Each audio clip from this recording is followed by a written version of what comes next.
She's flirtatious, warm, determined. She's abundant, unpretentious, a country talent whose ambition has taken her a long way. Here come again, just when I'm about to make it work without you.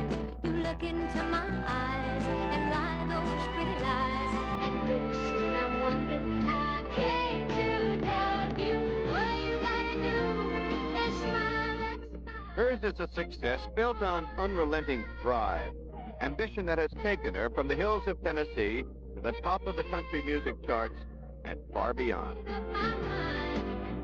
Dolly has written over 2,000 songs, recorded 52 albums, filled concert halls across the United States, and won just about every award a country singer could hope for.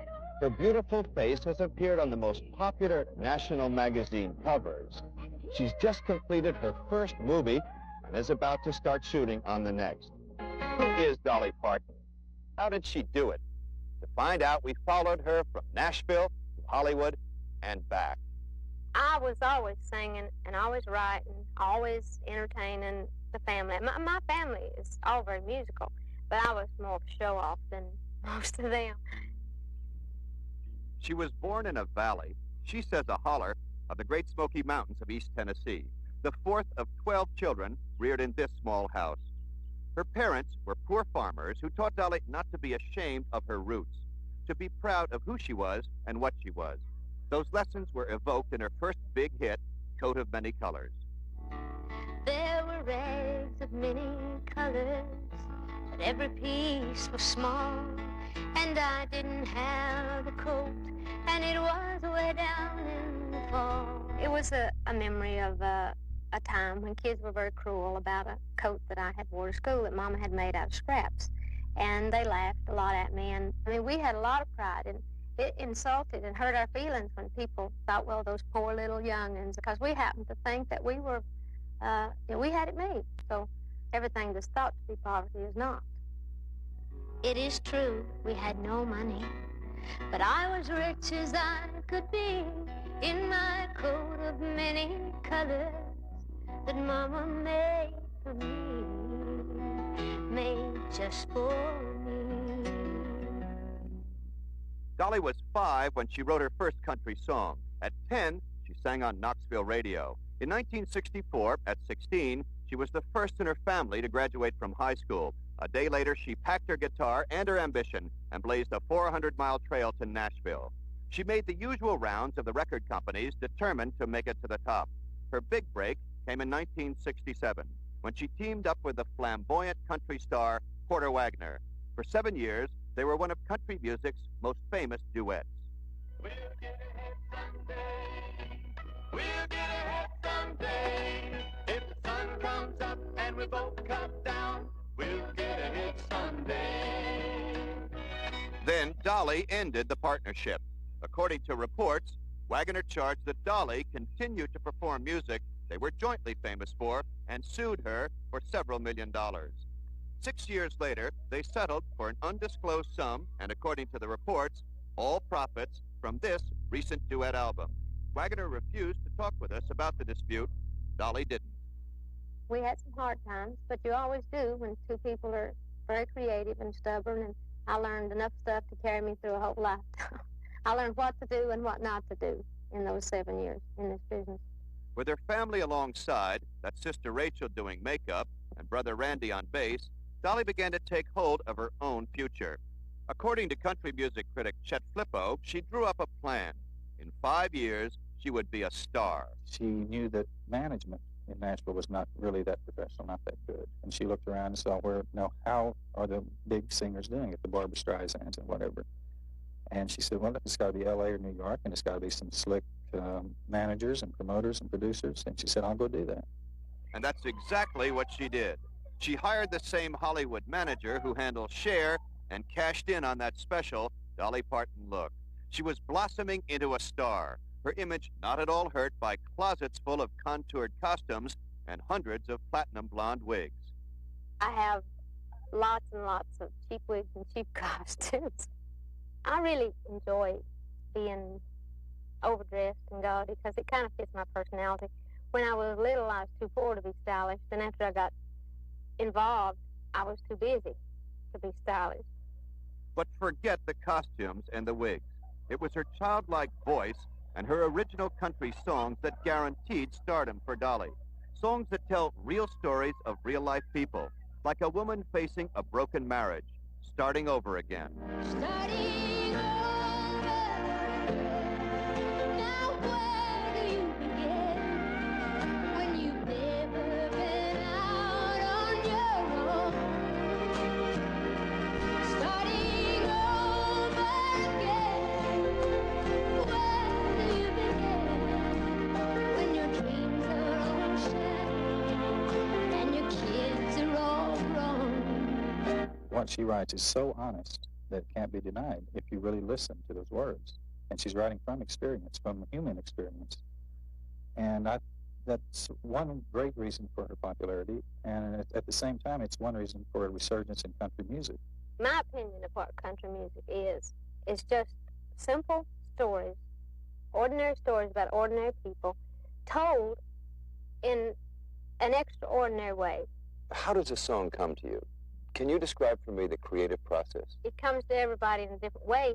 For me, it's just like an overwhelming feeling that I just have to sit down and say something, or I have just a great idea to think this is something people need to hear, or this is something I need to say.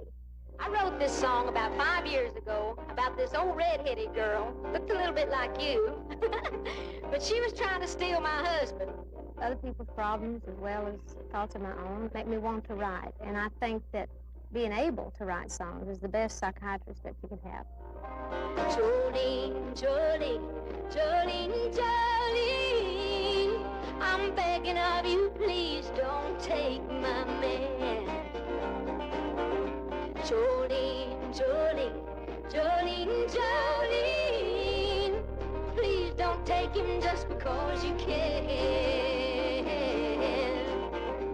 Your beauty is beyond compare with Dolly's man is her husband, Carl Dean, to whom she's been married for 14 years. Dean is a contractor who helped build their house on a farm outside of Nashville. This is the first visit a television crew has made to their very private 70-acre spread. She met Dean at a laundry in Nashville the day after she arrived in 1964. Dean insists on leading his own private life, doesn't like to be interviewed. They have no children and rarely appear in public together. We have our good times together. He's free to come be with me wherever I am, and I know that all I have to do is call him. But knowing that we're free to do what we please makes it a real comfortable situation. She's on the road for an average of 200 days a year, drawing $50,000 a performance nationally. European audiences are demanding more and more visits. She's recently signed a multi-million-dollar contract to appear in Las Vegas, one of the largest deals in Vegas history. Her 5-year plan seems to be right on schedule, and she's loving every minute of it. Last year, even New York fell under Dolly's spell. She received the keys to the city and gave New York a free concert on the steps of City Hall. New York town, they're laughing and drinking and having a party. And New York town, they're all glad that I'm around. Here I am, crying my heart out, feeling sorry, and they're having a party. New York town. Since going solo, her music has detoured toward the slicker sounds of the pop charts. She's directed her country melodies to an urban audience in search of wider appeal, to make more money, and to gain an overall control of her career. She wants security. With that, Dolly can name her own tunes. It's a long way from the hollers and mountains of Tennessee, but Dolly Parton has always had the talent of covering a lot of ground fast. Next stop, the silver screen. President of production at 20th Century Fox is Sherry Lansing. She knows how talent translates onto the silver screen, and she has scrutinized Dolly's acting debut in the movie 9 to 5. What's your impression of Dolly Parton? Dolly has a quality that I think makes somebody what we would call a star. And that quality, to me, is likability. What? So you've been telling everybody I'm sleeping with you, huh? No. Well, that explains it. That's why these people treat me like some dime store floozy. No, that's not it at all. Get your scummy hands off of me. Dolly plays the role of Dora Lee Rhodes in the movie, the boss's personal secretary. It's a comedy with a cutting edge. When Dolly learns he's told people she's his mistress, she warns. Look, I got a gun out there in my purse. And up to now, I've been forgiven and forgetting because of the way I was brought up. But I'll tell you one thing. If you ever say another word about me or make another indecent proposal, I'm going to get that gun of mine, and I'm going to change you from a rooster to a hen with one shot. Working 9 to 5, what a way to make a living, Betty. Veteran actresses Lily Tomlin and Jane Fonda are co-stars. The studio was looking for a third actress. How did they find her? On the radio. I was driving down the freeway one day listening to Dolly's, a tape of Dolly, and I suddenly thought, she's got a good... As a creative person, I want to write my own movies, write the music for my own movies. I want to get into the production of my own movies, and I want to own myself. Dolly sees to it that she shares herself with the right people at the right places. To promote her movie career, she flew from Los Angeles to New Orleans to present an award from the National Association of Theater Owners to Burt Reynolds, the leading man in her next movie. It's said she'll get over $2 million to star with him in The Best Little Whorehouse in Texas. What do you think Hollywood is going to do to Dolly Parton? They haven't run up against anything like Dolly Parton ever. She's the most honest, real, special woman I've ever met. That was just right, just like I told you. Here you come again. Just when I'm about to make it work without you, you look into my eyes and lie those pretty lies. And pretty soon I'm wondering, I came to doubt you. All you gotta do is smile. When I was a kid, I didn't know anything about Hollywood. But I always wanted to be a star. I wanted to sing. My biggest dreams were about being a star on stage. I really have a lot of big dreams left. I mean, every day I feel like I just started my career. You come again, looking better than a body has a right to, and